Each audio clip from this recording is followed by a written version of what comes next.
Hello, everyone. This is Rima Bader, Professor of Pediatric and Fetal Cardiology and the course organizer of the FETAL series. Today is our 34th episode, and we're grateful for all our audience for supporting us worldwide. Our webinar today is a special one, and we started with a special topic as well on fetal surgery. And our eminent speaker is Dr. Amir Al-Hajjad, and he's a fetal and pediatric surgeon at the Chicago Institute for Fetal Health and Ann and Robert Flores Children's Hospital. Dr. Amir, the floor is yours. Thank you.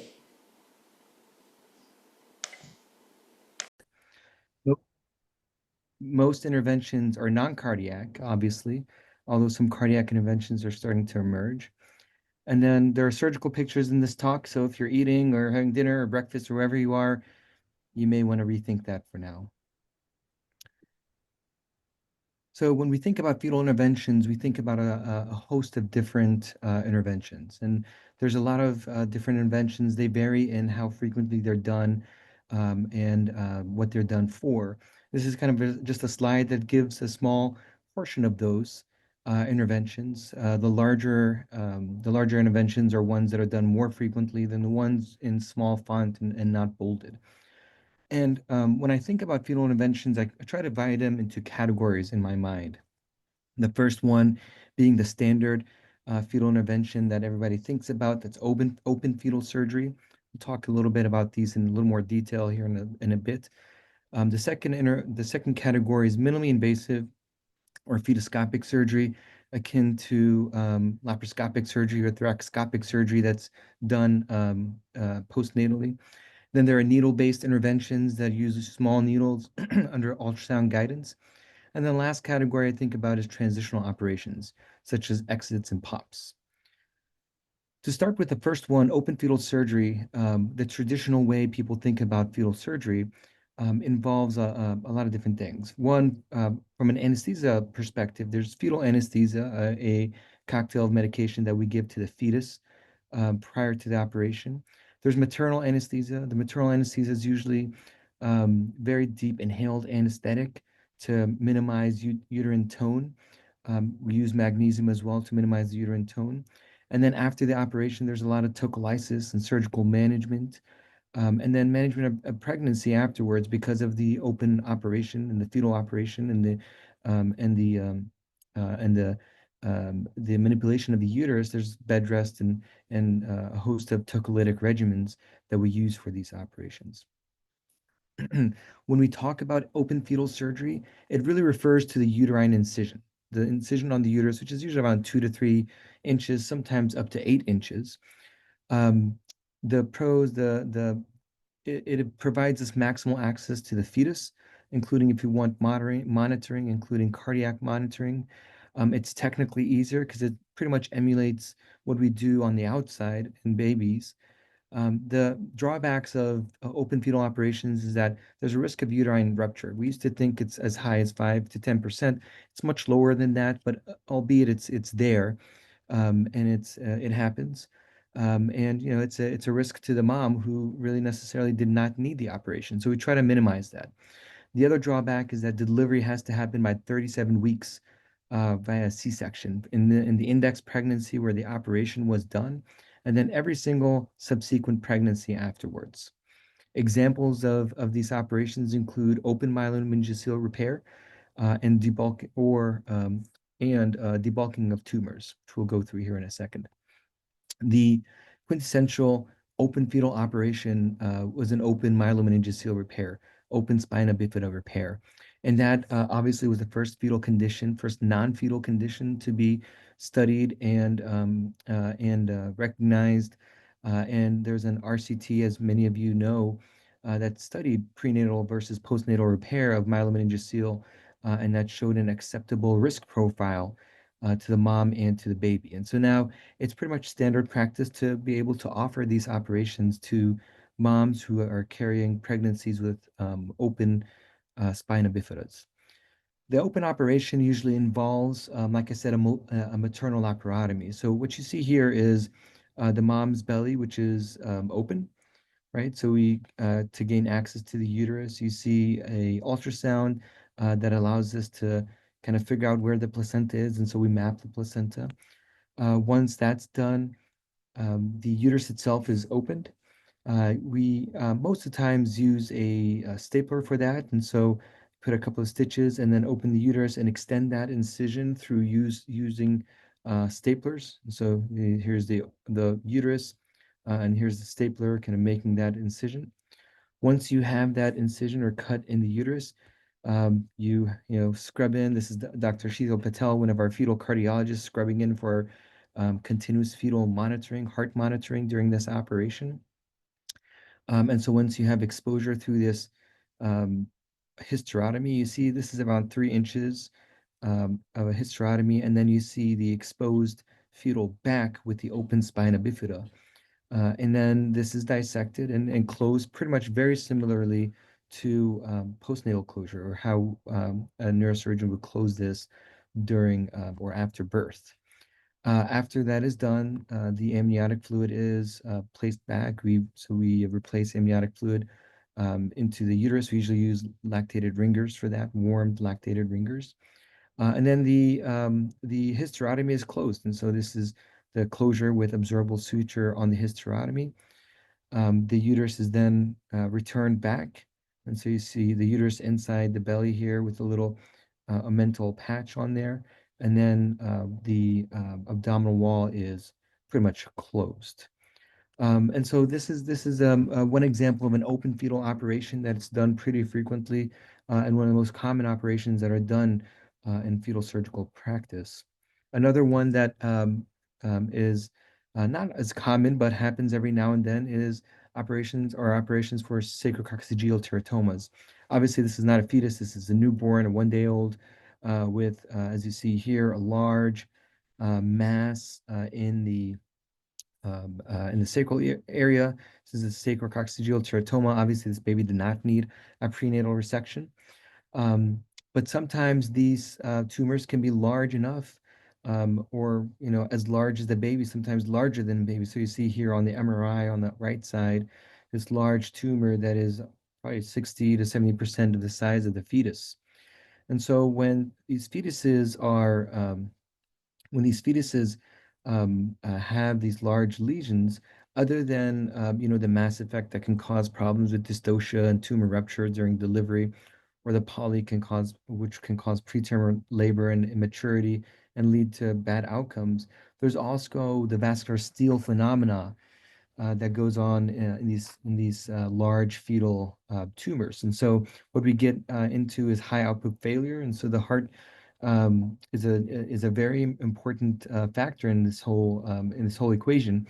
You see that with placentomegaly progressing heart failure into hydrops, which could also lead to maternal mirror syndrome. But this hydrops, this high output cardiac failure, is something that we watch for in SCTs in order to figure out whether this is something that can be dealt with after birth or if it needs a fetal operation. Fortunately, that's not as common.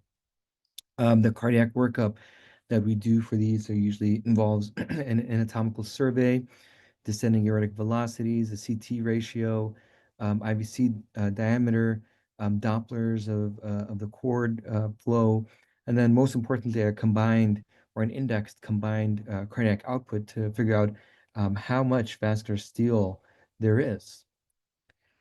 And so if there's, progression to hydrops, or risk of progression to hydrops, and the baby is pre-viable or not really, viable at a good viable age, then sometimes you have to do in utero debulking.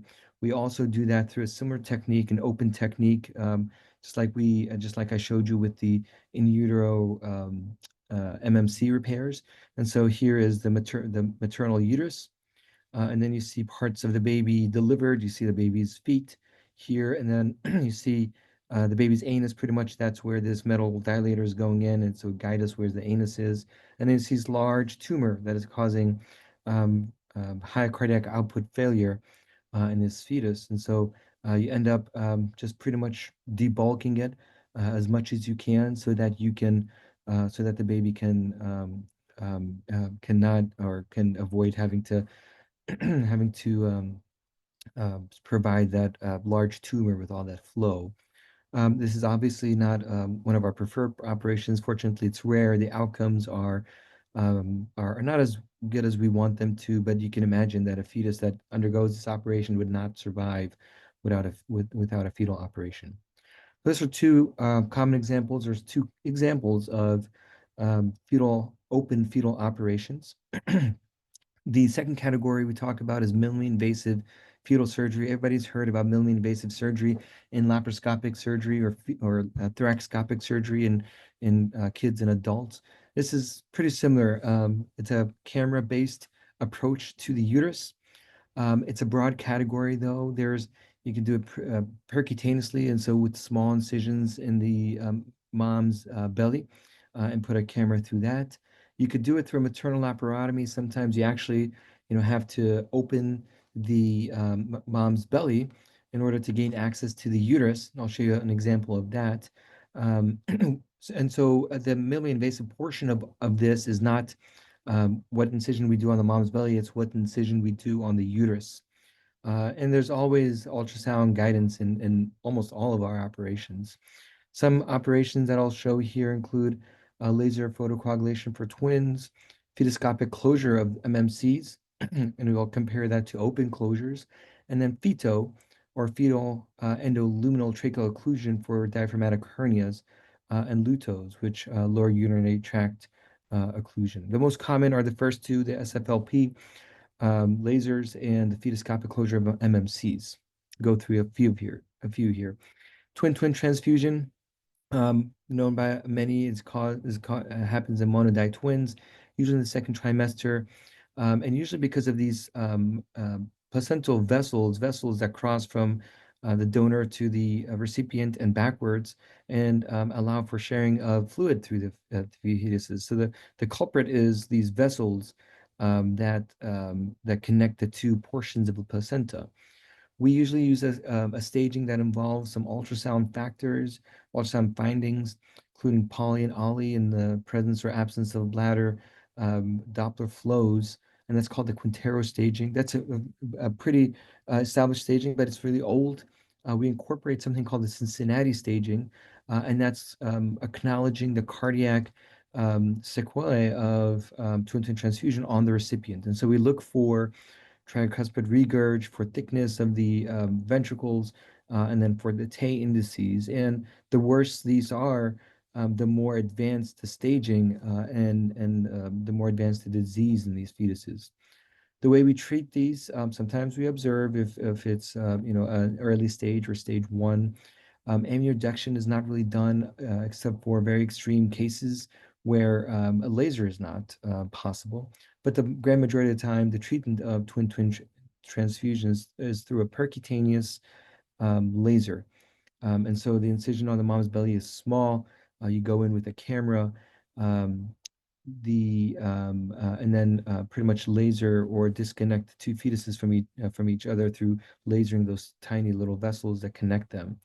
This is the scope that we use. You can see it just kind of goes in through a little small incision into the recipient sac usually. On the right side, you see a video of the laser procedure itself. And so we're inside with the camera, and then we have a laser here. It takes us about 20 to 30 minutes to figure out where the vessels are. And then once we're confident that we have all the vessels, we go ahead and laser them just like we are doing on this video. And so pretty much disconnecting the fetuses.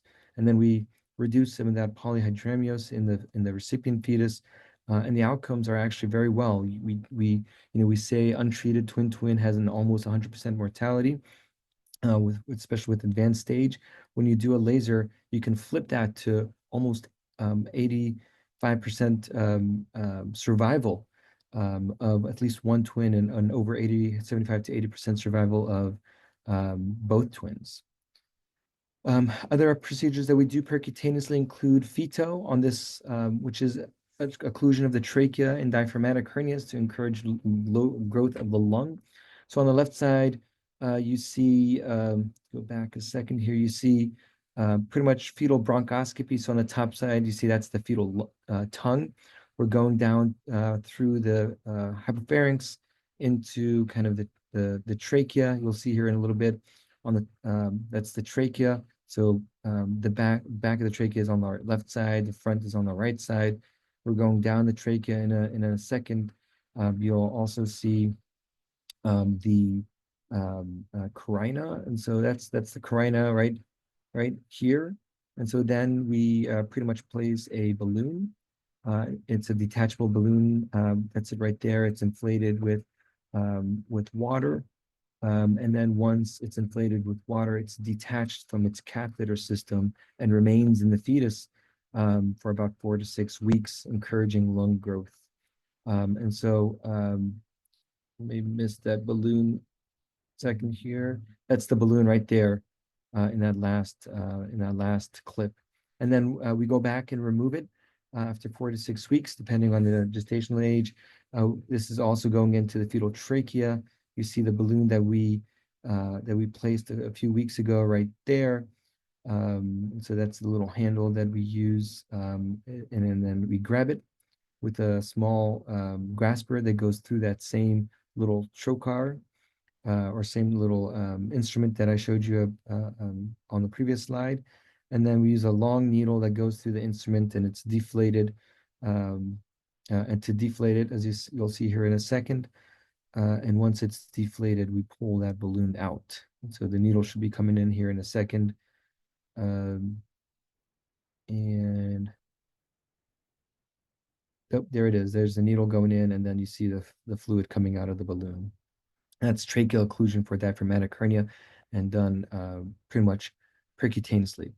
Fetoscopic MMC repair, that same procedure that showed you open can be done fetoscopically. And so you see here the maternal laparotomy. So same incision on the mom's belly. That's not the minimally invasive portion. It's really that these small, instead of that 2 to 3 inch incision that you saw on the open approach, there's this just 2 or 3 small incisions go in with a camera. These 3 ports are secured to the uterus, and then we use a camera, long instruments. The baby gets a cocktail just like the open operation. See, that's baby's first injection, first needle. You see the defect right there. And so there's a spinal cord that's open here, and then the dura under that, and the skin all the way out. And so we start with dissecting that placode.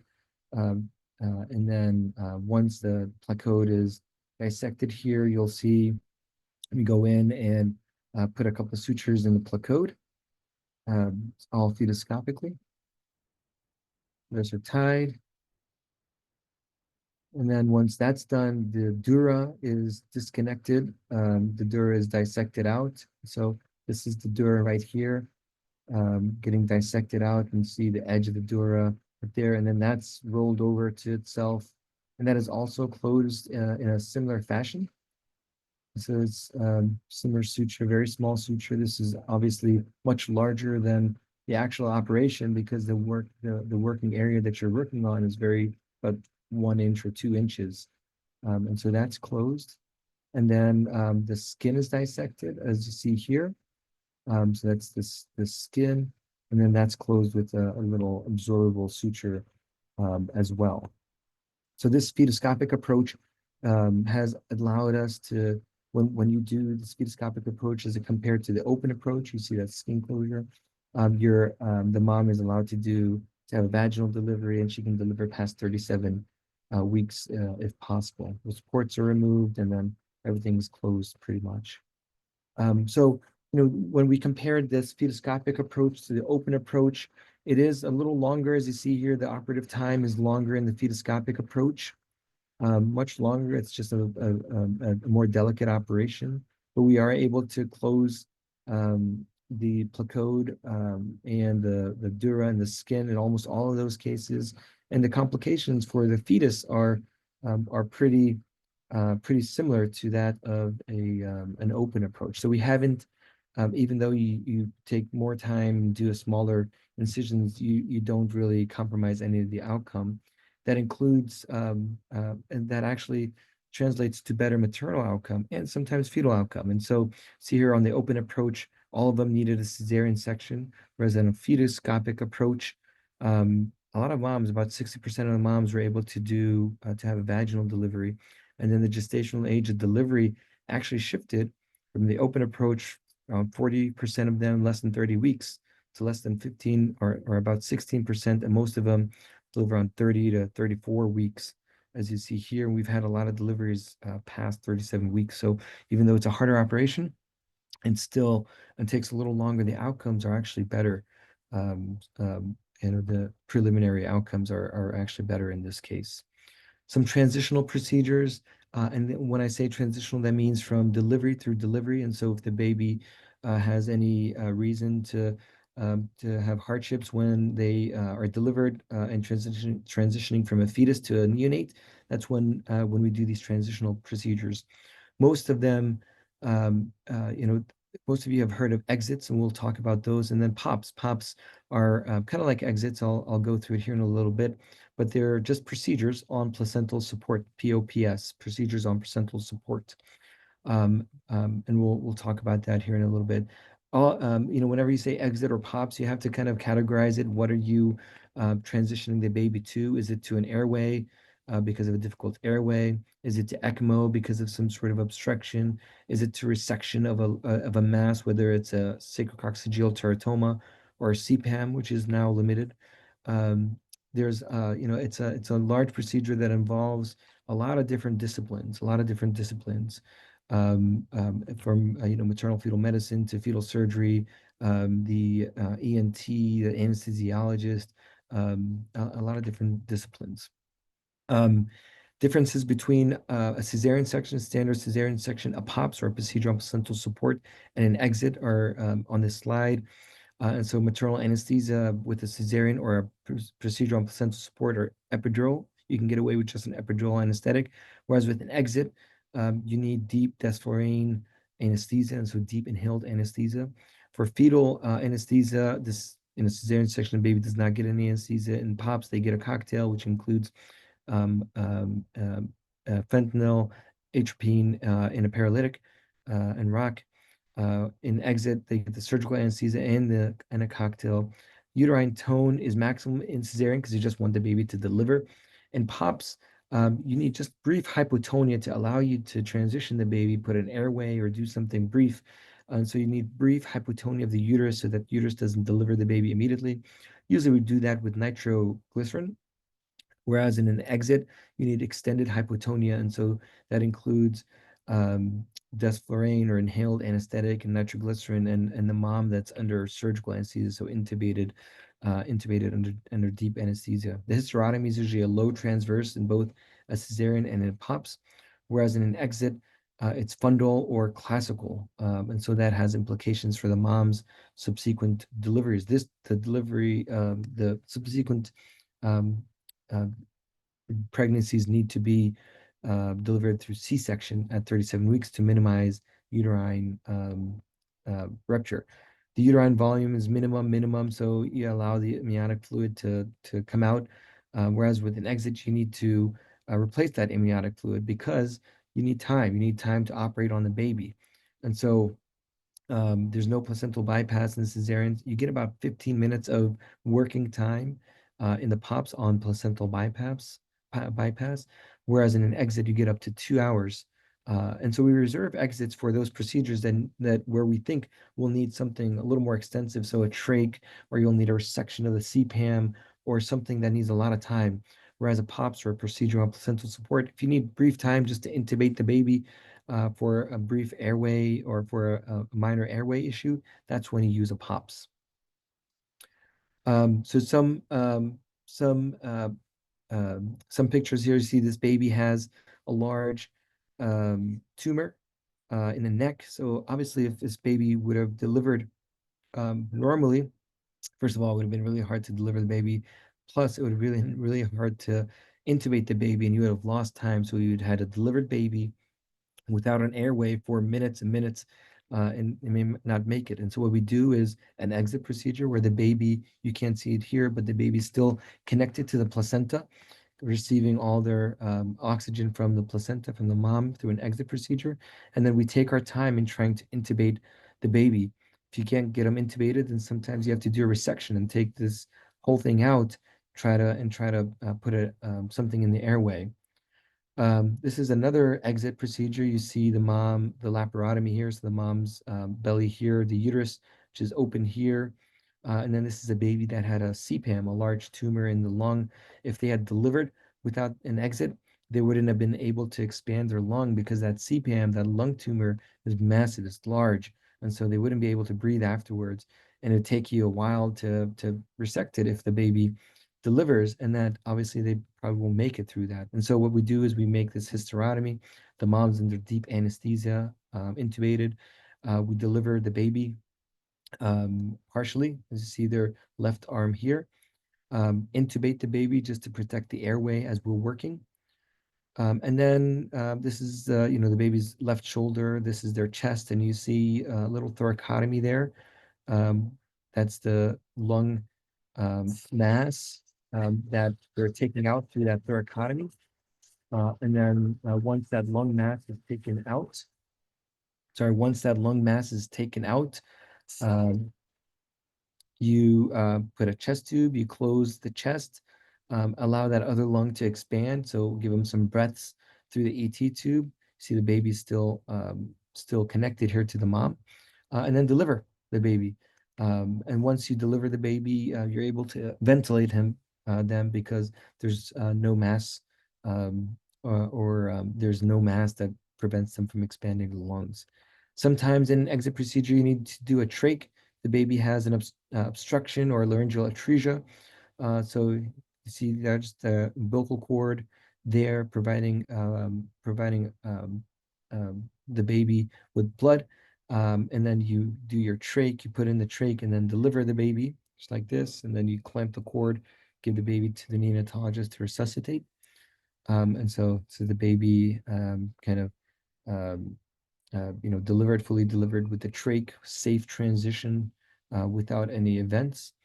And so those are the transitional procedures that allow us to transition the baby from being a fetus to being a neonate in good condition.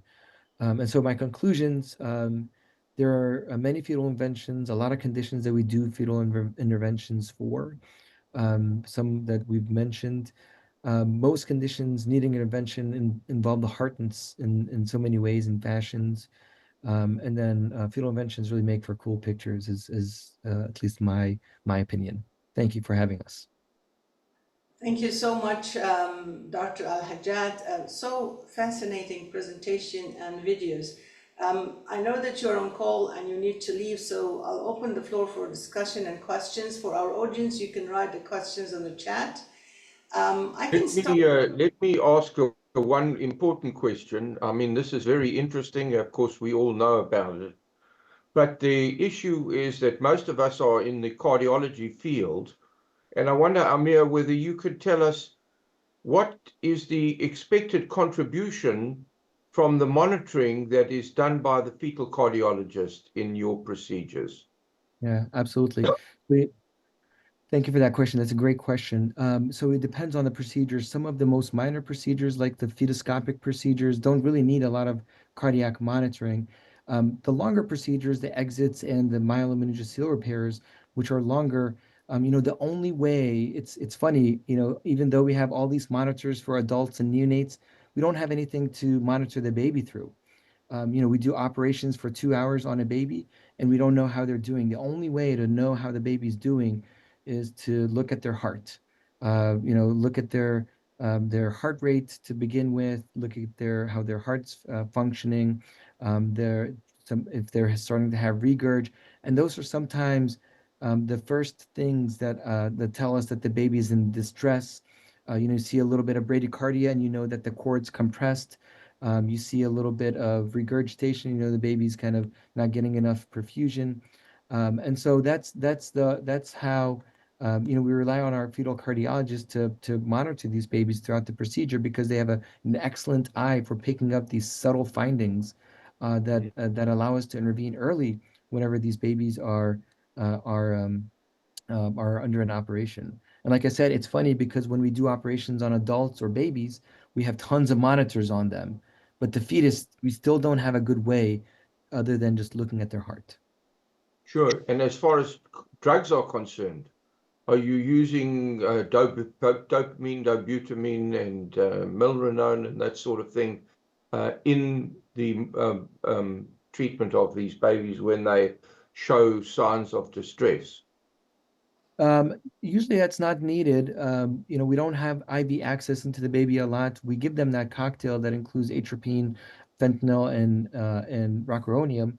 But usually we don't have access to the baby. The usual culprit when they have these issues is that there is either the perfusion of the uterus is not enough, and so we start to troubleshoot the mom's blood pressure, the mom's heart rate, or the cord is compressed, and so we start to kind of move the baby around and make sure that there's no compression to the cord at that point.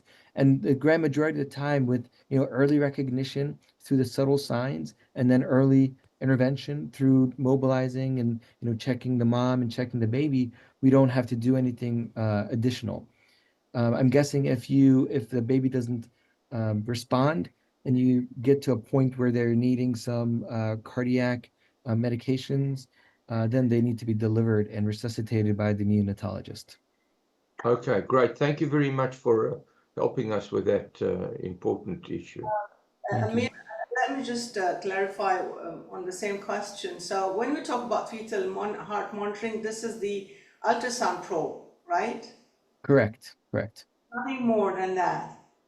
Yes, just the ultrasound probe. We do intermittent almost every 15 minutes, depending on how the baby's doing, heart rates, and then checking on the function every now and then during the operations. But if instead of delivering and resuscitating, you can give intracardiac medication like you do Oh, post in cases. So probably there is a window for some sort of medicine, right? yes. Oh, absolutely. Okay. My, Absolutely.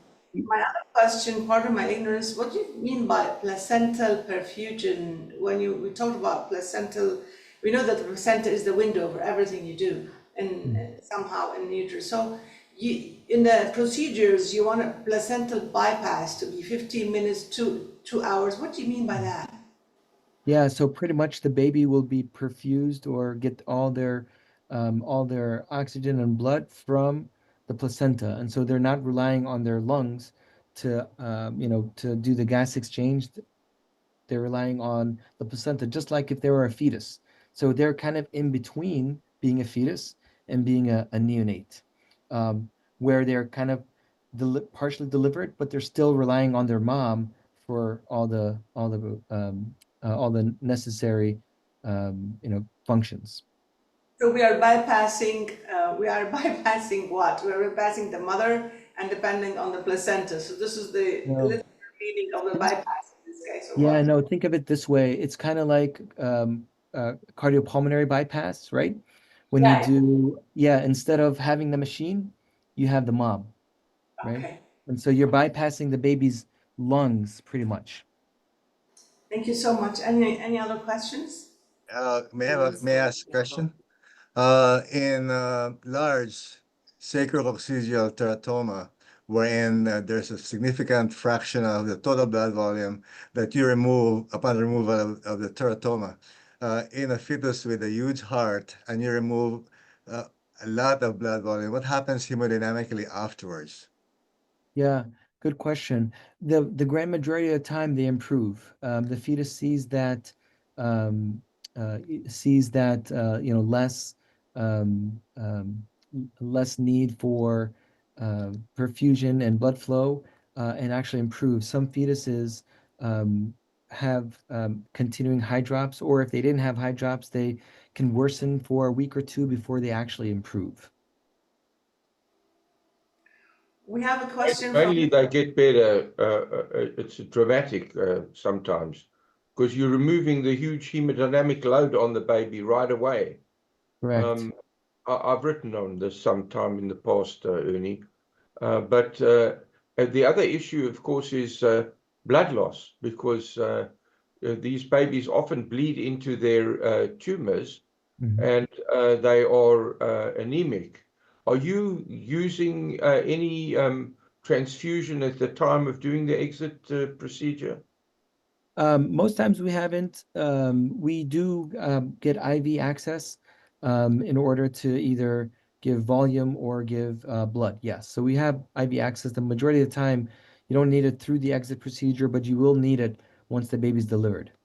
Right, so you're checking out the hemoglobin from the venous access first, right? Correct. Just to see what the hemoglobin is. What do they normally run when you're doing these procedures? Have you any idea, or is it across the board, up and down? Yeah, they're pretty high. You know, it's hard to deduct from actual fetal operations because, you know, these operations for resection or like SCTs are very, very rare, fortunately. But they would run pretty high. You would expect a baby at that age to have, you know, a hemoglobin that's 15 or 16 or 17. And then if it's lower, then you know there's some loss, like you said, into the tumor or from the procedure or something. We have a question from the audience. One audience says, if the placenta separates, what is going to happen during the procedure? Yeah, at that time you would have to deliver the baby, and just deal with the baby afterwards, because then you lose your bypass, you lose your machine, you lose the mom, and you would have to let the baby kind of work on their own and get their lungs recruited. Thank you so much. I think we have. Thank you, Amir. It was great. Yeah, that was Thank great. Just quick comment. I know, Norm, you asked about the fetal heart rate, and I think Rima asked, you know, we started joining Amir and the team here. It's really fascinating. We don't do a whole lot from the cardiology perspective. We just, as Amir was mentioning, we just monitor the fetal heart rate and function every 15, 20 minutes or so. So it's a tedious, you know, long time, you know, to spend. So we kind of block the whole day for the cardiologist during that day for being available.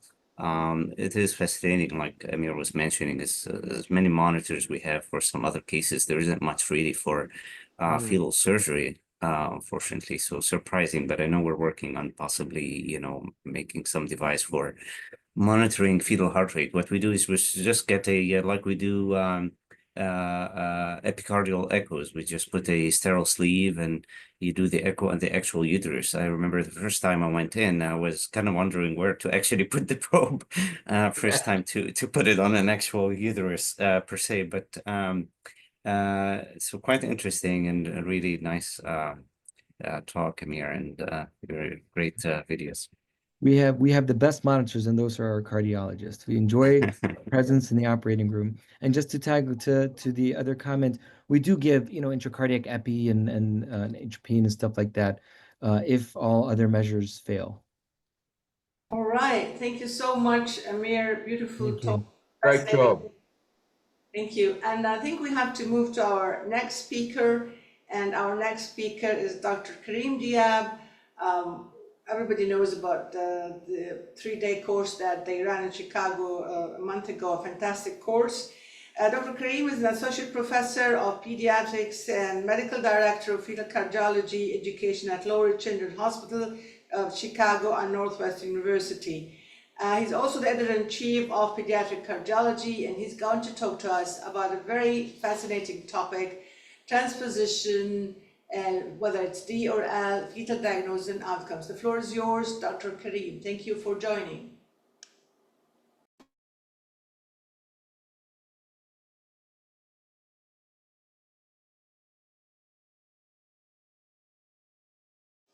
Karim, can you unmute? Karim, can you unmute?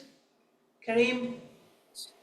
All right, sorry. Thank you again, Rima, and Norm, Sasha, great to see you again. Rima asked me to talk about transposition, fetal diagnosis and outcomes. This is a déjà vu topic. I think probably through the 34th series was discussed at least a couple of times, but we'll try to kind of update as well.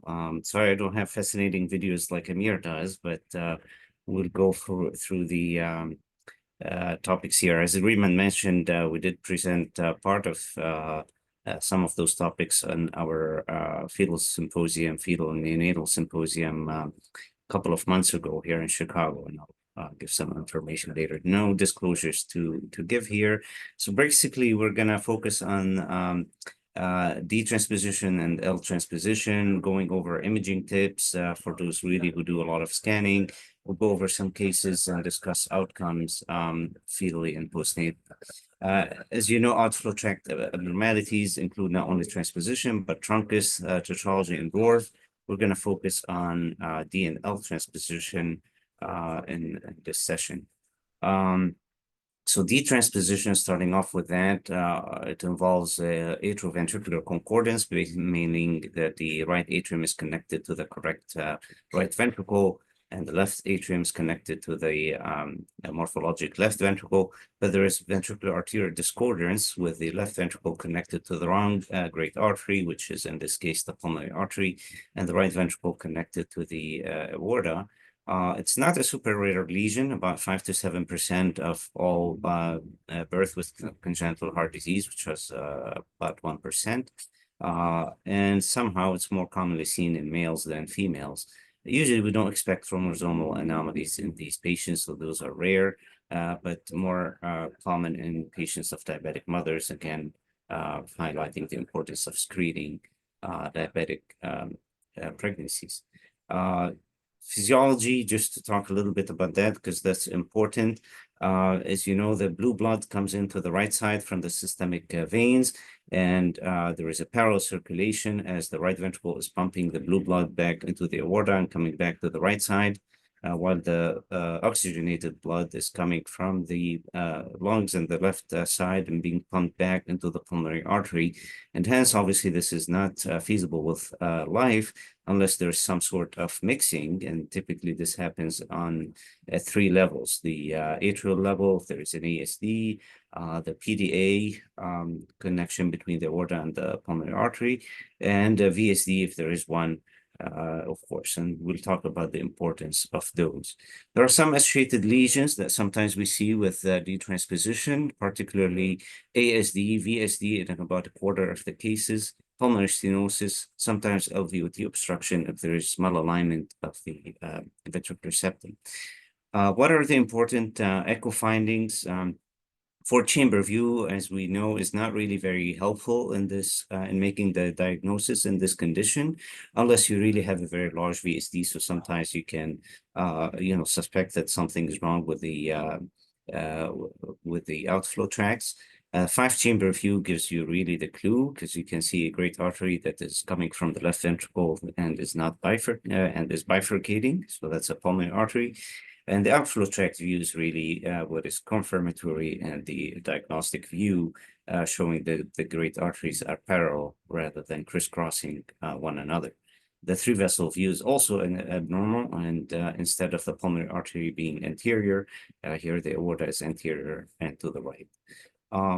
The goals of fetal imaging, in addition to making the diagnosis, of course, there are important things to evaluate: the degree of atrial shunt, and the size of the atrial shunt, the ductus, the size, and whether there is any restriction or reversal of flow.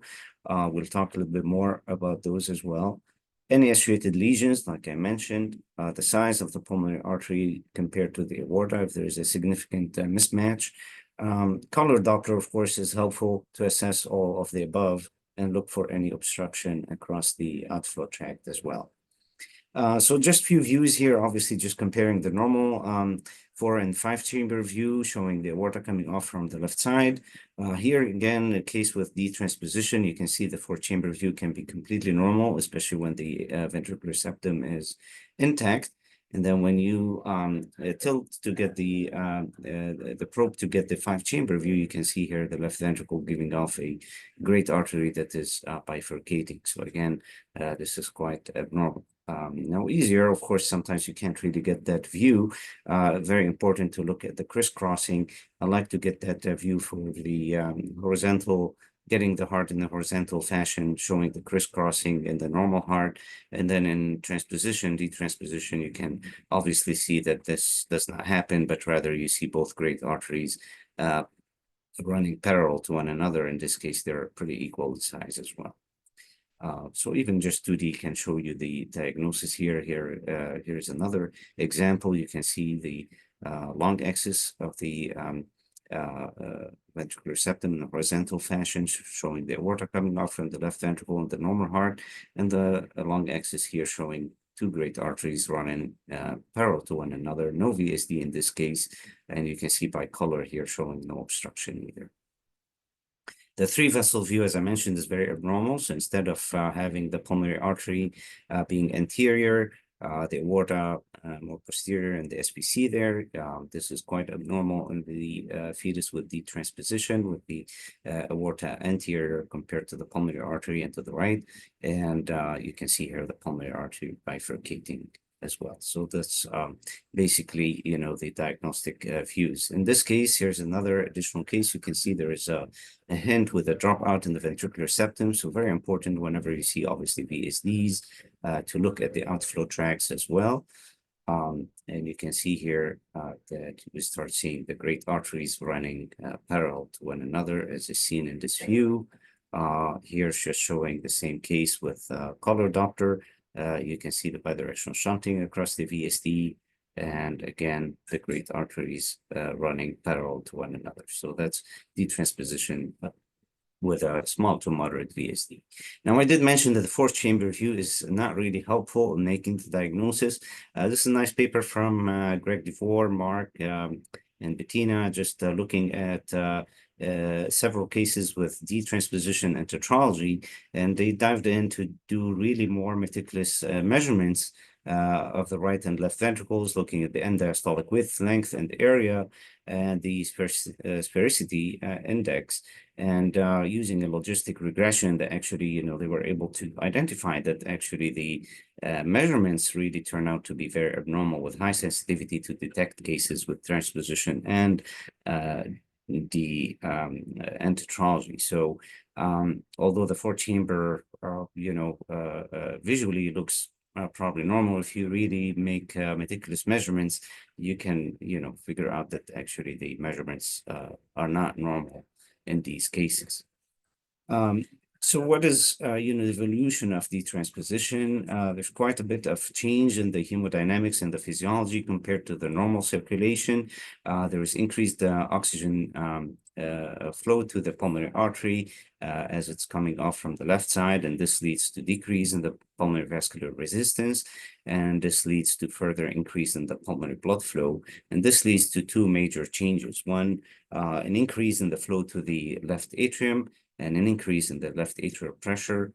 This pushes the patent foramen ovale, and it can cause some constriction or cause what we call a hypermobile atrial septum. In addition, the increased pulmonary blood flow can lead to a decrease in the size of the ductus arteriosus, and can result in reversed flow. And both of these factors are associated with higher risk of postnatal hypoxemia and higher risk for neonatal death unless, urgent measures are taken. So as we know, especially in those with the intact ventricular septum, with not much flow and mixing across the ventricular septum, many of these babies will require balloon atrial septostomy. And from a fetal cardiologist perspective, it's important to communicate with the interventional cardiologist to know, how emergent a particular baby after birth will need such a procedure. Obviously, they're not available 24/7 at the hospital. So it's important to try to figure out which ones are at higher risk for needing this procedure very urgently compared to others. And what we mean by emergent, meaning, within 24 hours after birth because of a significant hypoxia. And the fetal factors that have been predictive of such are related to the size of the patent foramen ovale, whether there is a hypermobility of the atrial septum, the ductus arteriosus, whether it's restrictive or reversed, pulmonary venous Doppler strain has been shown to be helpful in some cases from this same study that I mentioned from Greg DeVore and Mark, and maternal hyperoxygenation testing lately. So I'll go over a few of these through some of these. Norm has published on this. You can see in this case, showing that mobile atrial septum in a case with detransposition and intact ventricular septum. You can see the bulging of the PFO, and in this case, bidirectional shunting across the ductus with reversed diastolic flow. Again, both of these factors have been associated with the need for urgent or emergent balloon atrial septostomy. Here's another paper from Jack Rychik looking at the maximal atrial septal excursion length. So taking the length of the excursion of the atrial septum and dividing it by the full length of the left atrium. And a cutoff point of less than 0.5 has been associated with needing emergent balloon atrial septostomy as well. Looking at the size of the PFO, there are a couple of studies, one more recent here. In one study previously, 6 millimeter or less has been suggested to be consistent with the need for urgent balloon atrial septostomy. Not a huge high sensitivity or specificity, about 73 and 72%. Another study recently just this year, showing again about 7 millimeter cutoff for the size of the PFO or the presence of this hypermobility across the atrial septum.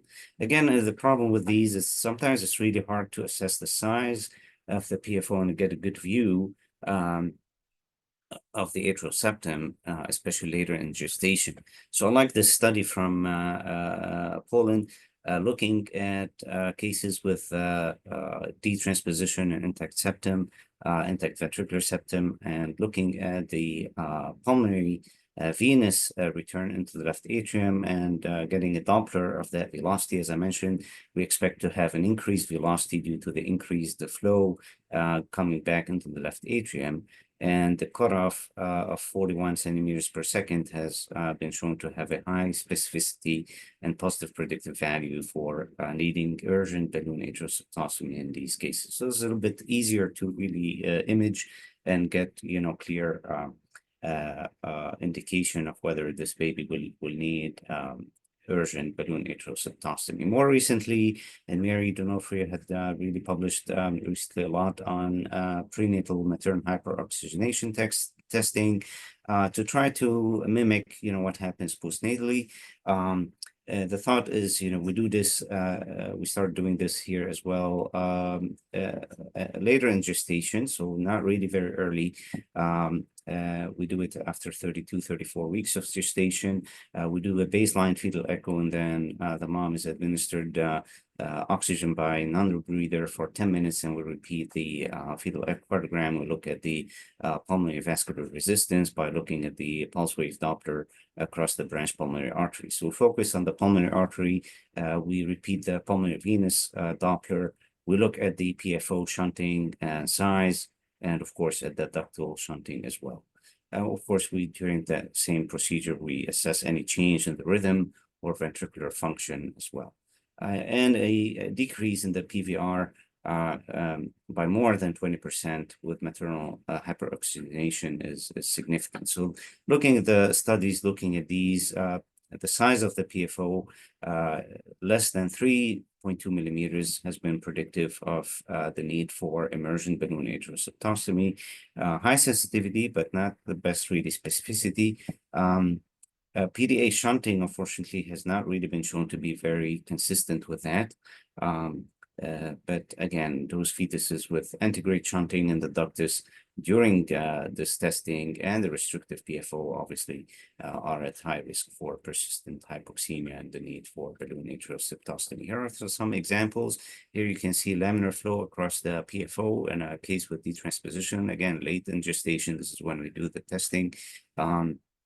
And then during hyperoxygenation, you can see here the flow became blue, it became bidirectional. So that's a significant change during the hyperoxygenation. Here's pulse wave Doppler across the ductus. You can see it changed to bidirectional shunting after testing. So that's significant. But again, from the previous studies, more important to look at the shunting across the PFO. Pulmonary venous flow, as I mentioned, obviously we expect to have an increase. This is an example here. It went up from, about mid-30s to high 40s or almost 50 centimeters per second. So that's important as well. As far as outcome for patients with fetal diagnosis of detransposition, even from back in the days in the late 90s, the studies from France looking at whether prenatal diagnosis affects mortality and morbidity. They looked at a large series, over 200 cases postnatally and almost 60 cases prenatally diagnosed. And the risk for mechanical ventilation, metabolic acidosis was much lower in the prenatally diagnosed group. pre-op and post-op mortality were also quite significant as well. Of course, the surgical, for those who don't deal with the postnatal outcomes, surgical procedure involves the transection and switching the arterial trunks, and also, of course, resecting the coronary arteries and reimplanting them into the proper location. That's really where the major importance of the surgical technique in achieving a good outcome. This is another study that looked, again, about 20 years ago, but just important to look at the outcome of these babies during different eras of prenatal detection rate. So as we know, we really were not really doing a great job at detecting this lesion. We still have a lot to do, actually, even in the current days. But back in the 80s, this is from France, prenatal detection rate was about 12%. Mortality was pretty high at 23%. In the early 90s, they improved the prenatal detection rate to almost 50%, and mortality dropped by 50%. And in the late 90s, their prenatal detection rate actually pretty good, even probably better than the current prenatal detection rate in the US, reached about over 70%, and mortality went down to even by another 50%. So just tells you that better prenatal detection correlates with better mortality, although of course with newer techniques and better ICU care and better surgical outcomes, of course, the different eras can be affected due to those other factors. But overall, prognosis is excellent if the child is born in the tertiary care center. Prenatal diagnosis has been shown also to possibly improve outcomes in neurodevelopmental factors if the hypoxemia is avoided, and hence the importance of assessing which ones of these babies have really a high risk for needing immersion balloon atrial septostomy due to poor mixing. So that's the importance of that as well. There is a Fetal Heart Society study that's currently underway looking at, what factors, fetal factors, anatomically or physiologically, that could be assessed that would be related to perinatal outcomes in this lesion. So more to come on that as well. Just quick note here for longer term prognosis for actually patients, female patients who had detransposition and survived to adulthood, and how they do with their pregnancies. This is a nice study that was a systematic review of over 670 pregnancies in over 400 women with detransposition who had arterial switch operation. And importantly, it's important to note that really most of them did very, very well with low mortality, less than 1%. The rate of fetal mortality and neonatal mortality was very low as well, less than 1.5%. However, it's important to note that the rate of prematurity was significant at 32% in these patients. So just for longer term counseling, that's important to keep in mind as well. I'll move on to L transposition. This is quite different. So instead of just having AV concordance and VA discordance, here we're dealing with atrioventricular and as well as ventricular arterial discordance. So physiologically and hemodynamically, it is a corrected transposition. So the blue blood goes back into the pulmonary artery, and the oxygenated blood goes back into the aorta to the systemic circulation. However, the left ventricle is becoming here the pulmonary ventricle, and the right ventricle, the morphologic right ventricle, is acting as the systemic ventricle. This is a very rare lesion, less than 1% of all cases of congenital heart disease, more commonly diagnosed in males compared to females as well, for some reason or another. Again, chromosomal anomalies can happen, but they are rare. Associated lesions, you can be dealing here with tricuspid valve regurgitation, as well as structural anomalies, VSD, pulmonary stenosis, dextrocardia, and heart block. We'll talk about those as well. Unlike the transposition, interestingly, from an imaging perspective, the four-chamber view here is diagnostic, so that's a very abnormal view. And the clue is really to assess where the ventricle is. So that's really important. During our meeting, we were lucky to have Dr. Cordis being with us to go over the Cordis method to establish situs. So of course, very important to establish situs, otherwise you're not sure which side you're looking at. But here, obviously, the right ventricle is on the left and posterior, and the way to diagnose it, obviously, looking at the right ventricle morphologically, seeing where the moderator band, the attachment of the AV valves, how trabeculated the ventricle is, compared to the smooth walled left ventricle that is, in this case, sitting on the right and anteriorly. So really the four-chamber view is the diagnostic one here, unlike in the transposition. The three-vessel view is also abnormal. The aorta here is anterior and to the left, and we'll go over some cases. This still image just showing you here's the descending aorta. This is the left side, this is the right side. And you can see here pulmonary veins coming into the left atrium.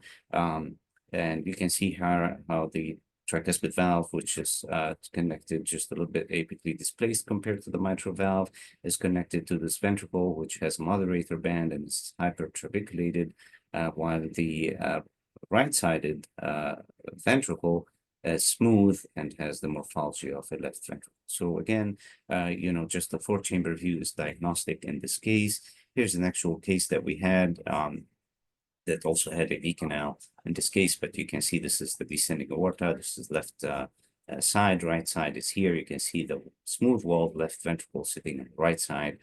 And here's the great artery, the aorta coming off from the left-sided right ventricle. Here's the short axis view is also very helpful. Here's the normal. So you can see here the mitral valve, left ventricle, which is posterior, the right ventricle, which is anterior. You can see the tricuspid valve with the attachment to the ventricular septum, while in L transposition, you can see the reverse happening. So the right ventricle is posterior. You can see here the attachment of the tricuspid valve to the interventricular septum, while the left ventricle is anterior. You can see the mitral valve here with no attachment to the ventricular septum. So short axis view is very important as well. Here's the three-vessel view, as I mentioned earlier. Instead of the pulmonary artery being anterior with the aorta posterior, here you have the aorta anterior and to the left, and here's the pulmonary artery bifurcating and is posterior to the aorta. What is the prognosis in L transposition? This is a nice study from the Fetal Heart Society, recently published just last year, or of over 200 cases. Importantly, there were some genetic abnormalities, but they're not very common, about less than 6%. AV block was noticed in about 11%, so we know that these fetuses are at risk for that. They looked at the fetal factors associated with risk for death, whether prenatally or perinatally, and those included increased degree of tricuspid regurgitation, obstruction across the outflow tract, whether the pulmonary or the aortic outflow tracts, fetal arrhythmias, especially heart block, and worsening hemodynamics on a serial follow-up. And that's why it's important to follow up these cases regularly every few weeks to check on any worsening RV function, worsening tricuspid regurgitation, or development of any hydrops or fetal heart block. Here's another study from Boston, just recently published actually in pediatric cardiology just this year. Again, important to notice that significant number of these fetuses have significant tricuspid regurgitation, heart block again in about 10%, so it's quite important. However, they did show that the survival is quite reassuring at 1, 5, and 10 years was over 80% at all in all years as well. So favorable outcome with this lesion as well, at least up to 10 years. In summary, of course, always assess the four-chamber and the outflow tract views. Fetal diagnosis is essential in these cases for proper counseling and can improve outcomes for proper, coordination of where the baby needs to be delivered, especially with those needing urgent balloon atrial septostomy, and recognize high-risk factors. In detransposition, the presence of restrictive ASD, reversed flow across the ductus, whether you use maternal hyperoxygenation or not, if that's available to you. And L transposition, changes in the hemodynamics with changing RV function, degree of tricuspid regurgitation, heart block, or obstruction across the outflow tracts. So with that, again, we had a nice meeting here. Thanks for mentioning that, Norman and Rima. This is the website. Actually, you can still log in and watch the recorded sessions if you're interested to. And we look hopefully forward to seeing more people coming to Chicago next year. Thank you so much, Kareem. As usual, a very elegant talk. The floor is open for discussion, and I'm sure Dr. Silverman will have the first question as usual. Probably is drinking coffee or tea. Can I ask you one thing before we get Norm? Norm, are you ready to ask questions, or can I ask before you? No, you could go ahead. I just think that was an outstanding summary of the issues involved in transposition. And I think we're getting clearer to finding out if there is any risk factors that we can definitely see that tell us that these patients need urgent balloon atrial septostomy. But in the final analysis, the work that was done by Dr. Sidi and Dr. Damien Bonnet in 1999 that said that transpositions need to be born in a center where they can receive urgent fetal care and neonatal care with the balloon atrial septostomy is the important thing that differentiates between good and bad survival. So Great. deliver your babies with transposition in centers that can do balloon atrial septostomy. So Kareem, just hook to the question of Dr. Silverman. So he's saying from 1990, whatever, this was clear that there are some factors that can help early diagnosis and where to deliver. So what is new in the field and predicting the which ones can go for urgent septectomy or septostomy postnatally? Anything new? I know the strain and whatever. Can you elaborate on that? What is new in the field? Yeah, sure. I think Norm has published a lot on this as well. I think mostly, figuring out which of these babies really are going to be very hypoxic is still essential. I don't think we know, 100% of the answer, but we can at least tease out some of those that are likely to be very hypoxic, and we try to always err on the side of having a false negative case, meaning we always have the team available. So some of the cases that we think the baby will be hypoxic, we have a code, what we call rainbow code here, meaning that the cardiologist and the cath team have to be available when we know this baby is going to be delivered, because we expect them to be really hypoxic. And so the main things, as I mentioned, the size of the PFO, bidirectional shunting across the ductus. I really like that pulmonary vein Doppler because it's very easy to obtain. It's not 100% sensitive or specific, but it does have a high specificity, and it's easy really to obtain. More recently, we've been using the oxygenation testing on the mom. So at 32, 34 weeks, we bring the mom in those cases where there is intact septum or at least a small VSD. We do the testing and we try to assess the reactivity of the pulmonary vasculature. And we've been trying to tease out those cases. Again, we try to err on the false negative side, meaning that, we'd rather be over cautious with these cases because we know they can be very, very sick. Yeah. Sorry, have you got numbers for the increased velocity across the branch pulmonary arteries? Yeah, so I mean, less than 20%, decrease is positive.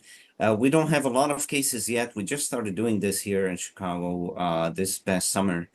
So I don't have a lot of numbers to share because we do probably about, we're expecting probably less than 10 cases per year to do testing on. We're wondering if we should do it on anybody with detransposition, even if they have dwarf, etc. But I think those are not really high risk because they typically have large VSDs and a lot of shunting. But that's another question, separately.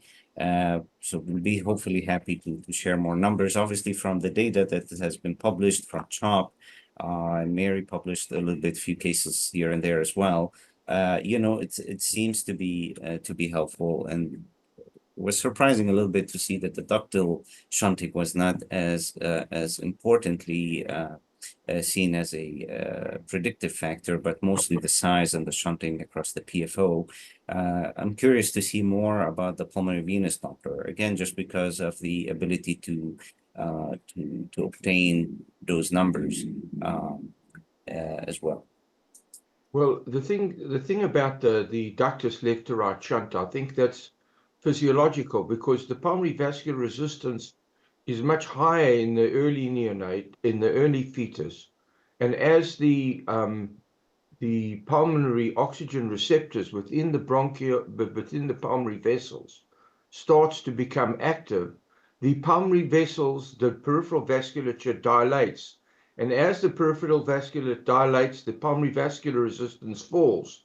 And so it's not surprising that at almost the time of birth, the pulmonary vascular resistance and the systemic vascular resistance are really well balanced. And that's why you see this normal physiological left to right shunting at ductus level occurring in the late fetus. And it's we originally thought it was an abnormal finding, but if you look at all transpositions in late gestation, you'll find this occurs in a number of fetuses without any restriction at the atrial. Right. Karim, the paper you sort of mentioned from Poland with the pulmonary vein velocity. I know that we used to do PI with Dr. Huta, but you're talking about velocity. So it's 100% sensitivity and specificity. Did I get this right? Pretty close in the 90s, so very high. Yeah, and I've seen it in cases here. Again, I mean, if it's close to the cutoff, which is 41 centimeters per second, it's gonna hit or miss. And sometimes when you try to Doppler different pulmonary veins, you might get different numbers. But if it is clearly elevated, then yes, I've seen it's really, really helpful. And the nice thing about it is really much easier to assess than looking at the PFO, especially if you're looking at a later scan and trying to figure out, if the PFO is restrictive or not. The PFO, the papers that we mentioned, is it the diameter? Is it the area? Is it the 2D? The diameter, yeah, the diameter, and again, some papers 6, some papers 7 millimeters. With maternal hyperoxygenation, the cutoff was 3.2. Again, I mean, sometimes it's really hard, and you can really, try to estimate, between 3 and 4. Sometimes it's really tricky to really exactly measure it unless you really have a nice case where you can do the measurement very easily. So although it's one of the major factors, I think pulmonary venous Doppler is much easier. Yeah. The data from the group, John Simpson's group in England, suggested if the atrial septal length in a 4-chamber view compared to the diameter of the oval fossa is less than half, then there's a risk for that being a restrictive atrial septum. That's Vinishwaran's data. That's nice. That's easy. At least they're putting the reference, they're putting the quantum and the ratio. Dr. Silverman, I know your answer, but I'd like to share this with the audience. I asked you that in private. The 3-vessel view can mislead you in transposition. Can you elaborate on that? And you said the best thing is to follow the outflow tract. Follow the great vessel out of the outflow tract and then go to the 3 vessels. Can you elaborate? Dr. Turetsky. Hello? We hear you, Something's Norm. happened to the sound. I was speaking to Dr. Turetsky just the other day about this, and as cardiologists, we feel that the outflow view is more diagnostic than the three-vessel view. But the three-vessel view has achieved such popularity and wide acceptance that it's reasonable. Now, I think not only is the position of the aorta and the pulmonary artery important, but that because of the position of the pulmonary artery below and in the crux of the aortic arch, you only see one vessel at a time when you're scanning up in the three-vessel view. So I think you see an aortic vessel or you see a pulmonary vessel, but you never see the two vessels together as you see in the normal patient when the aorta and pulmonary arteries are normally related. So I think that's a useful view, but for my own particular diagnostic ability, I would like rather to see what is transposition, which is a discordant ventricular arterial connection. The right ventricle is connected to the aorta, which is anterior, and the left ventricle is connected to the pulmonary artery, which is posterior. And you have to make little angulations of the probe to see this, but you can almost invariably see this classical picture that you see even in a specimen where the aorta is above and to the right of the pulmonary artery and the vessels are discordantly connected. And that's my opinion and I'm sticking to it. But there are also transpositions wherein the aorta is not actually anterior and to the right.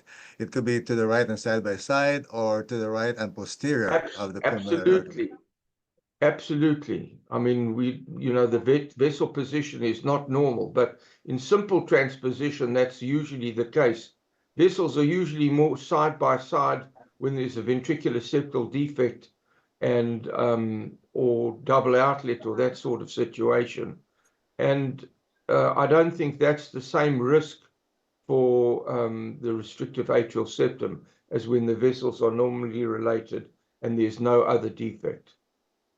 Going to the dTGA, Dr. Silverman, and a ventricular inversion, are they the same thing?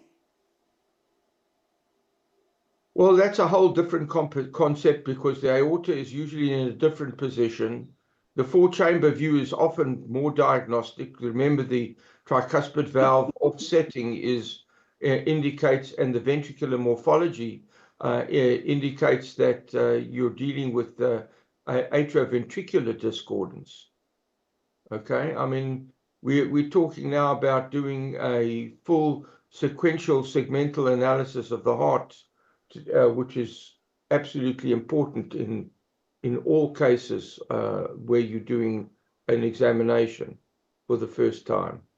So yes, I think that as Karim had said very clearly in his paper, when you see the four-chamber view in a congenitally corrected transposition, you can usually see that there's ventricular inversion. And once you see ventricular inversion, you then have obliged to see whether the vessels are discordantly connected, as they are in congenitally corrected transposition, or concordantly corrected, as can be the case in isolated ventricular inversion. Which is very rare, right? The isolated ventricular. Rare. I've only seen 3 cases in my life. Okay, thank you Also, so we had pictures in our file of a balloon being yanked down in balloon atrial septostomy, but I believe many interventionalists now use the term septoplasty because they are able to increase the diameter of the atrial septal defect by just inflating, say, a tire shock balloon within the atrial septum and not forcefully yank it down. Thank you You so know, I think sorry, Ernie, I think that it's very interesting that you can do all these interventions, but I don't want to send the wrong message, but atrial septostomy balloon atrial septostomy is not without its risks. Certainly, the question of increased cerebral bright areas has been clearly established. And if you don't need to do a balloon atrial septostomy, sometimes because there's adequate mixing and left to right shunting at atrial level, you don't want to go ahead and just put a blank statement about every patient with transposition which has a balloon atrial septostomy. I don't know whether you all agree with that, Yeah. but certainly it's worth a consideration. Usually, we don't see a lot of balloon atrial septostomies nowadays because the surgeons are quite ready with the prenatal diagnosis. Everybody knows, unless it's really for other reason, there is no mixing at the atrial and other levels. So I don't think it's a rule.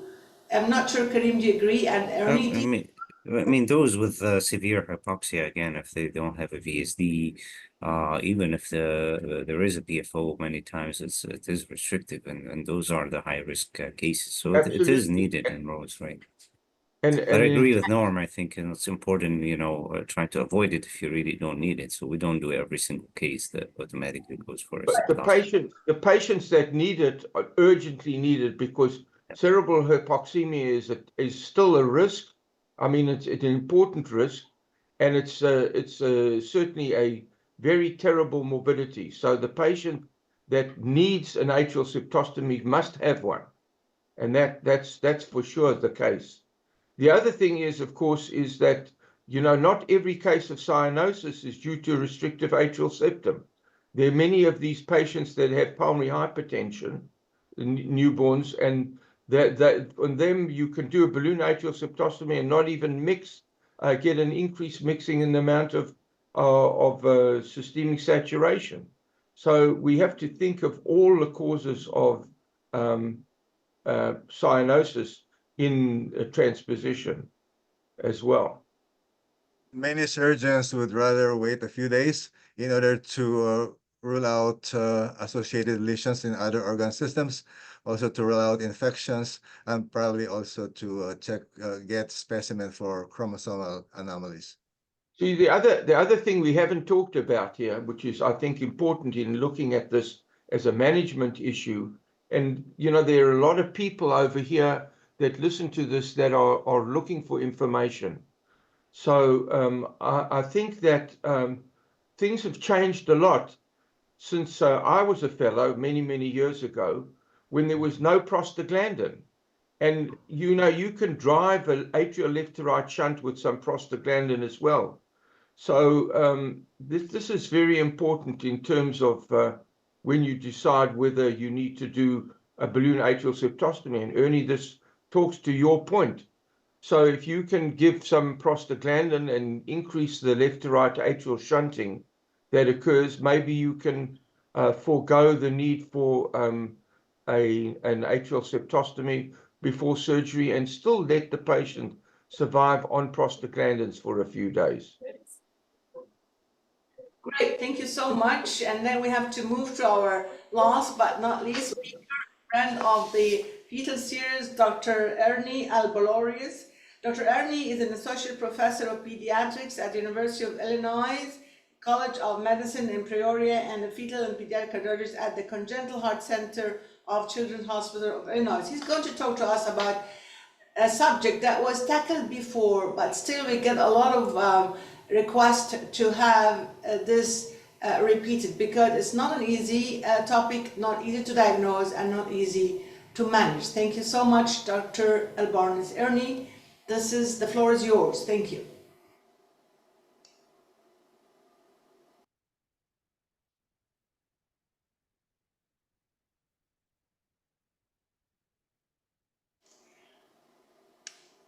Ernie, you have to unmute. Okay. Thank you again for inviting me to deliver a talk here in the webinar. My topic is vascular rings and slings in the fetus. And this This has been presented before by me in the Chicago symposium. I have no financial relationship with any manufacturer, so no disclosures. Vascular rings. Hold a second. Are formed when one or more anomalies of the aortic arch or brachiocephalic branches in the presence of a ductus or ligamentum arteriosum forms a ring that completely encircles the trachea and esophagus, producing tracheal and or esophageal obstruction.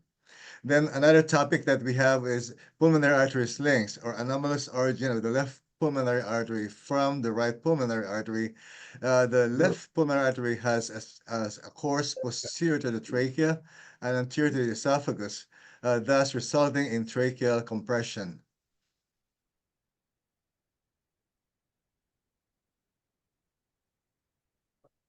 A problem with moving this forward.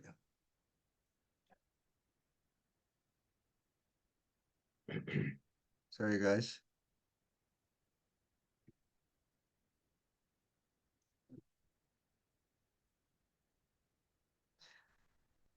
Can you see the slide? Yes, yes, These anomalies are best appreciated in the context of the normal embryology of the aortic arch and the theoretical embryonic pathogenesis of aortic arch and pulmonary anomalies. So we go to the proposed embryonic origin of the various anomalies. This came from Netter's atlas, which essentially came from von Meerup from University of Florida a long time ago. Um, there are 6 aortic arches that come from the aortic sac, and these arches then subsequently either regress or develop or get transformed into the various vessels. There are also 2 dorsal aortic roots, which then combine to form the descending aorta. Now, the first 2 arches regress. The aortic arch in both sides become the common carotid arteries. The left side of the fourth aortic arch forms the left aortic arch subsequently postnatally, and the right aortic arch forms the proximal subclavian artery. And then the fifth aortic arch regress. There will be a situation where you may have a persistence of a fifth aortic arch that connects between the ascending aorta and the descending aorta. And then the sixth aortic arch forms the pulmonary arteries and the ductus arteriosus. Now, the main pulmonary artery, in addition to the ascending aorta, arises from the truncus arteriosus. The right subclavian artery actually comes from the 7th intersegmental artery. See, there are several segments of the dorsal aorta, and one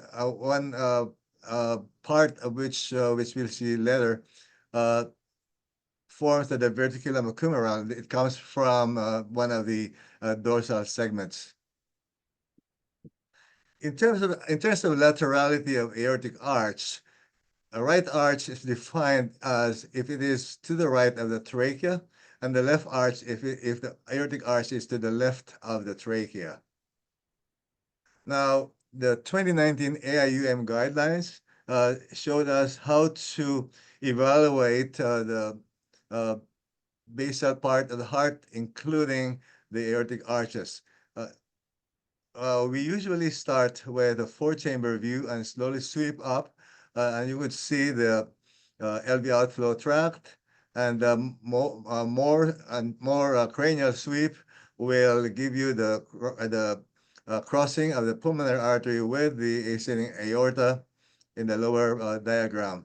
And then we'll see the branches of the pulmonary arteries, and subsequently we get to see the ductus arteriosus. Now, a little more angulation will give you a V-shaped structure, which is the confluence of the transverse arch with the ductus arteriosus as they both merge in the descending aorta. This V-shaped structure is very important and will tell us whether whether the aortic arch is to the left of the spine or to the right of the spine or the trachea, and also whether they are forming a V shape or separate the structure on each side of the fetus. Here's an example of the three-vessel view, which is the view that is more cranial than the cardiac mass. So you could see here the pulmonary valve and main pulmonary artery is the one vessel, AC and aorta in the middle vessel, and superior vena cava as the third vessel on the right side. And to the right of the screen is a picture of a 2D still frame of the pulmonary artery with AC and aorta and superior vena cava. You may be able to see also the esophagus and the trachea because both are fluid-filled in utero. As the transducer is tilted more cranially, you could get the aortic arch, which is shown here, as it goes to the left side, which is where the descending aorta is at. And here is the V-shaped structure of the ductus and the ascending aorta. And you will see examples of this in our clips. Now, major vascular rings and related anomalies include the following. The first one is double aortic arch with associated either left or right-sided upper descending aorta. This means that to form the descending aorta, one of the arches must have crossed the spine. If both arches are patent, then you have a ring. If one arch is atretic, then you also have a ring. In a right aortic arch with a left or right descending aorta, again, this means that if there's a left descending aorta, the right arch goes down and moves to the left, crosses the spine, and becomes the left descending aorta. Or the right aortic arch could also be turning down or moving down to the right side of the spine, forming the right descending aorta, and that is more often associated with a complex cardiac defect, or probably with heterotaxy syndrome. There could be a mirror image branching of the right aortic arch. The mirror image branching could be with the ductus arteriosus from the left innominate or left subclavian artery, which is the most common, and this does not form the ring. Or a right ductus arteriosus to the proximal RPA also does not form the ring. Or the right ductus arteriosus that courses leftward behind the esophagus into the LPA, that definitely forms a ring. Now, a right aortic arch could have an aberrant left subclavian artery with the left ductus arteriosus and the verticulum humeral. That forms a ring. The left ductus will subsequently become the ligamentum arteriosum. A left aortic arch could have an aberrant right subclavian, typically with the left ductus arteriosus, and that does not form the ring. A left pulmonary artery sling, as mentioned earlier, could form a tracheal ring, and the effect of the ductus arteriosus may be felt, especially depending on where the ductus is located at. Typically, it is left-sided. Double aortic arch is persistence of both paired dorsal aortic arches with a failure of regression of the right eighth segment of the right dorsal aorta. One or both arches may be patent. An atretic portion can occur. More often, the left arch is atretic or hypoplastic, and a left ductus may be seen, but sometimes you may have a bilateral ductal arteriosi. Here's a CT rendition with 3D reconstruction of a double aortic arch. You have a single ascending aorta that divides into two. It's shown here. And so this right arch and the left arch merge and join the descending aorta. And in between or within the ring will be the trachea and the esophagus. Note that typically you have four brachycephalic vessels, two on each side, and that's typical. It's rare to have a common brachycephalic trunk in a double aortic arch. And by fetal echocardiogram, you see here the double aortic arch. The red is actually, since we are already up in the cranial aspect of the chest, you see the innominate vein going into the right-sided superior vena cava. Here's the right arch, there's the left arch. Now, you would also see ductus arteriosus shortly. Here's a different view, double aortic arch, and you have the MPA and the ductus arteriosus. To the right of the screen is the MPA, the ductus that merges eventually with the descending aorta, not shown here too clearly. So that's double aortic arch. If you try the sagittal cut of the fetus, you would get to see differential sizes of aortic arch. And we begin with SVC, bicable view, and slowly tilt towards the right side of the baby. You would see a larger right aortic arch and a smaller left aortic arch in a typical double aortic arch. And you may also see the ductus arteriosus. Note that if this is the only view you depend on postnatally, you would get a normal aortic arch, not realizing that you have a double aortic arch. That's why sweep is very important, not just from a sagittal sweep, but also from the transverse sweep. Now, you could have, as I said, hypoplasia of one of the arches. Here we have where the ductus arteriosus is, which is on the left side. You have the right aortic arch here and a smaller proximal left arch. And in between would be the trachea and the esophagus. Now, a right aortic arch with a burnt left subclavian artery with a diverticulum humeral and a left ductus arteriosus could form a ring.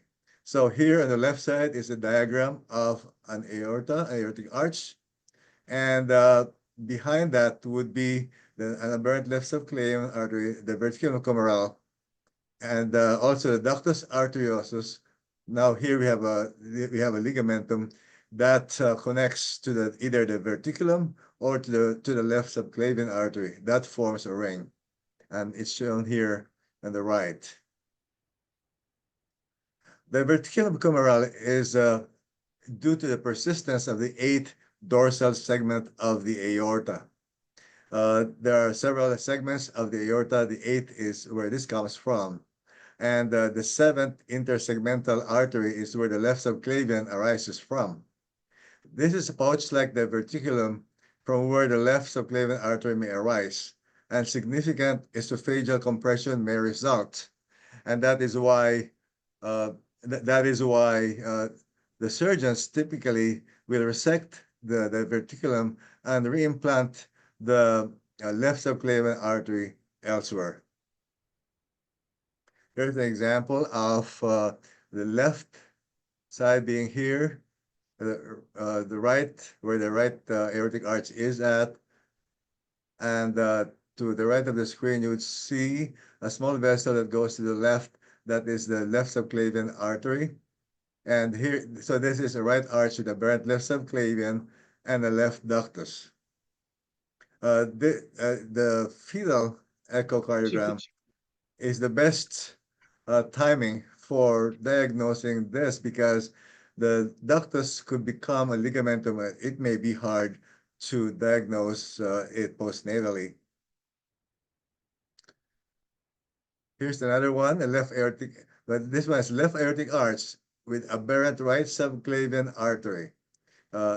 Here, this is the left side, right side over here, left aortic arch, and there is an artery here that goes to the right of the fetus. It's shown here also, and it's best shown here on the right or right side, where you have the V-shaped confluence of the PDA and the transverse arch, and you could see a vessel that goes posteriorly with the blue color. That's the aberrant right subclavian artery. This is a left arch, left ductus, no ring.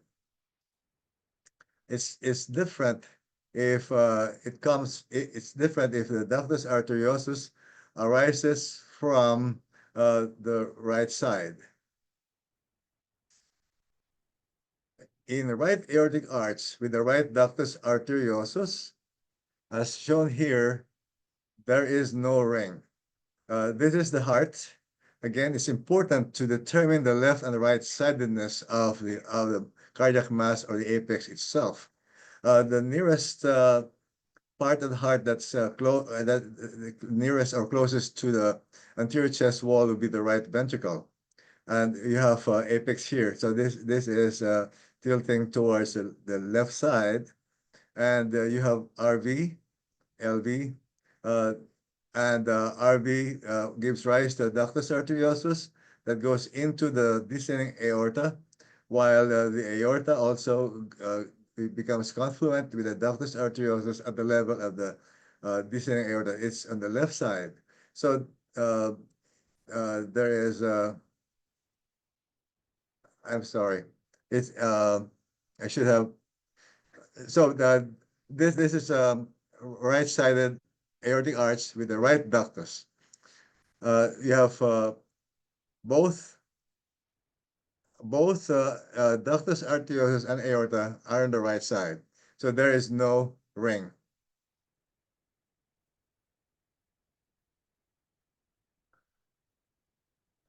Aortic arch anomaly could be associated with chromosomal defects, and the most common would be association with the George syndrome or 22q11 deletion, as shown here in a study a long time ago from CHOP. We have double aortic arch, they said was the most common, although from our experience, a right arch with aberrant left subclavian and a left duct is our most common.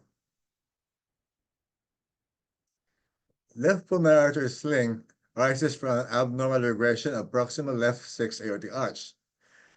It's the only condition in which a major vascular structure passes between the trachea and the esophagus.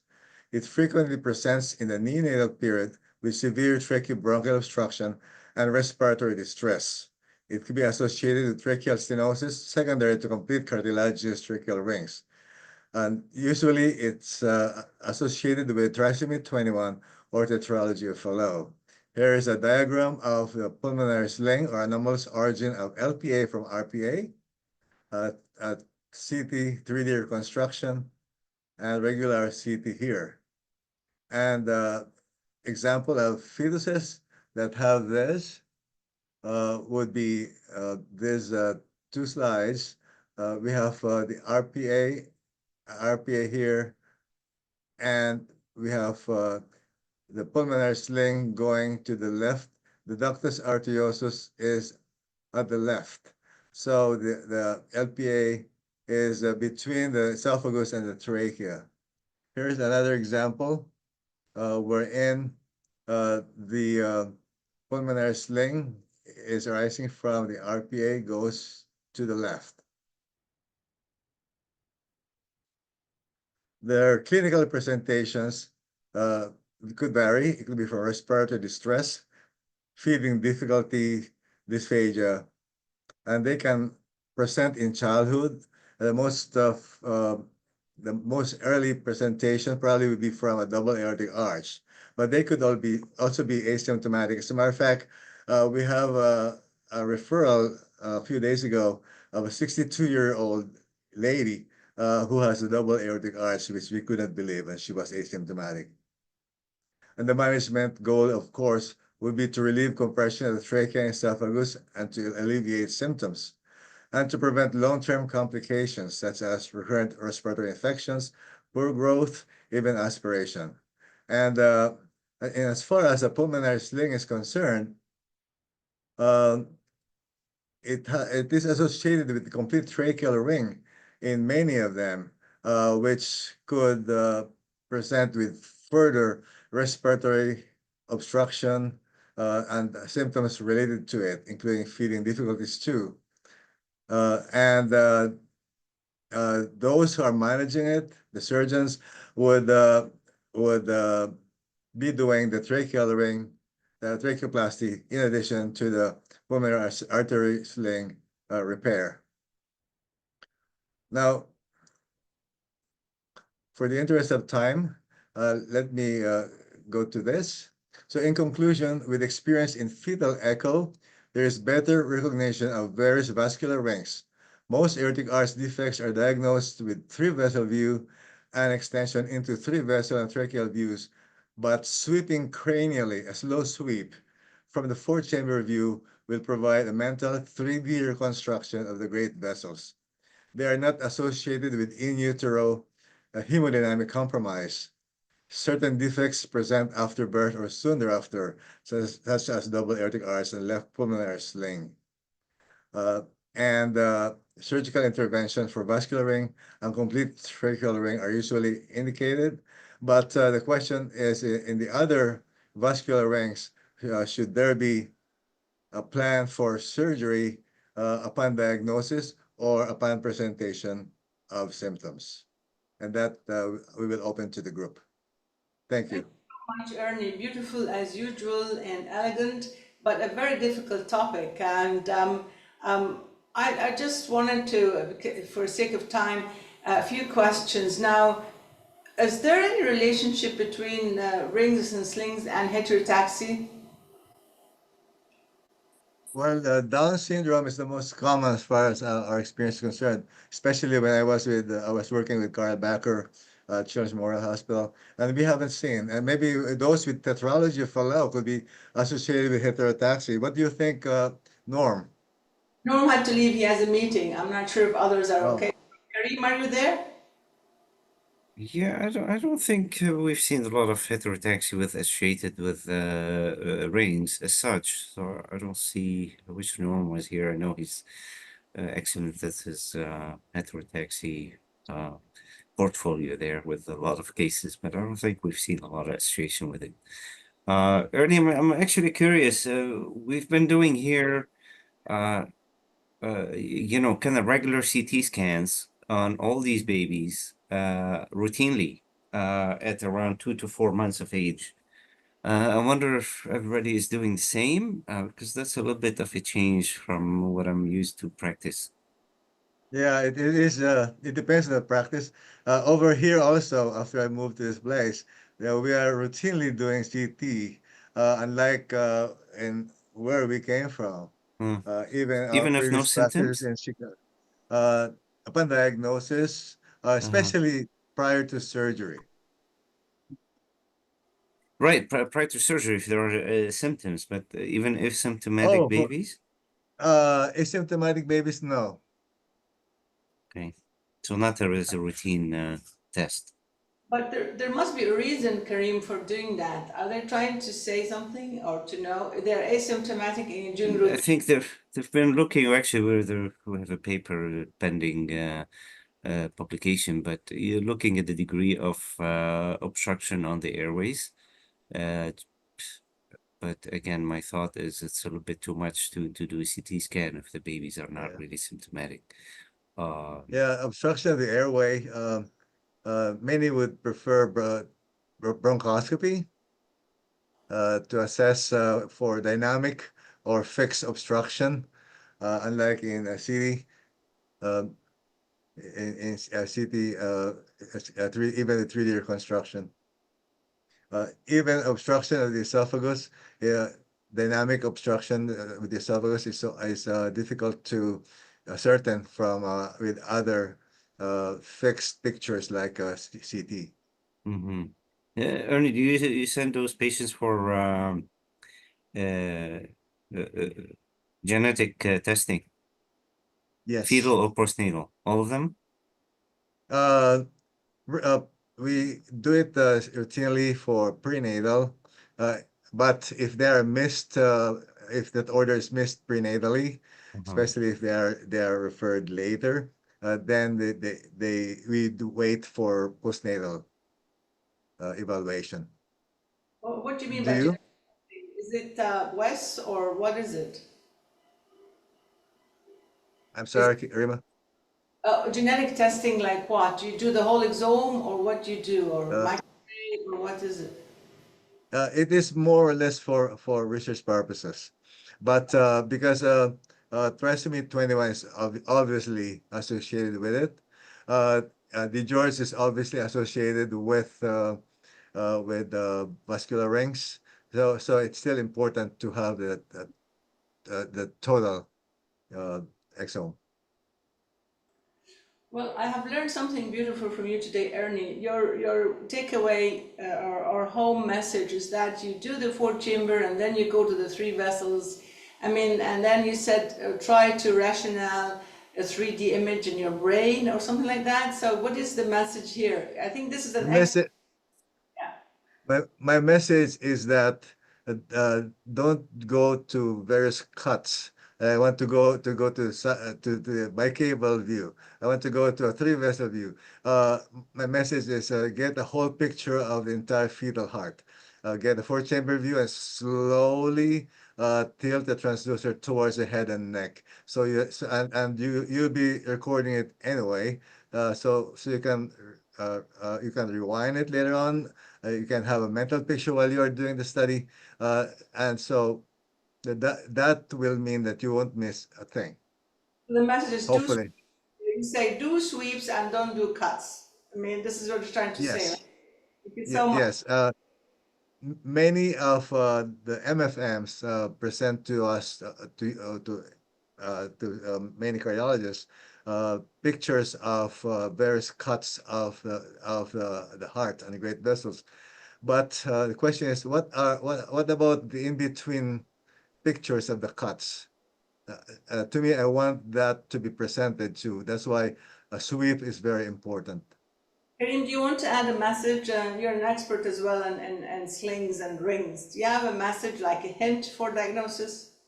I think I like that sweep, like Ernie is mentioning, just go from the 4-chamber to the 3-vessel view. What I like is Alfred's Muhammad's textbook has a very nice diagram for people who struggle with it, because we're not always like really easy, especially in tricky scans. Of course, sometimes it's very obvious, but if you put color, if you see a U shape, just like the cases Ernie has presented, then, definitely, be careful and reassess it. So if you just see like a U shape by color from that sweep, from the 4-chamber to the, going up cranially to the 3-vessel view, that really gives you, the hint that something is not right. You might have a ring or at least the right arch. Doppler this U-shaped? You think Doppler will help? Yeah, with color Yes, color Doppler, yes. Doppler, No, and no, you can actually split. pulse Doppler. Will pulse Doppler help with the color? Not pulse Doppler, but you can do power Doppler or color or just regular color Doppler. Okay, so just the color. Okay, the pulse will not. Because Uh, probably uh, you're getting aorta and aorta. I'm just trying to say you're supposed to get aorta and pulmonary in the Doppler. So you get 2 flows, or it depends where you're cutting. But yes, so probably it's just the power angio or the color Doppler would give you the beautiful ring. or you could do also color compare. On the left side of the screen with 2D and the right will be color. Okay, great. Thank you so much for staying late. Thank you for your time. And I just want to remind you that this recording is going to be available within the next maybe 10 hours on the YouTube. You can watch all the 34 series of the fetal heart on the YouTube. And if you have any questions or any topics that you'd like to have, and so that we can discuss, please let us know via email and for Congenital Heart Academy. Thank you again, and good day for everyone. Thank you.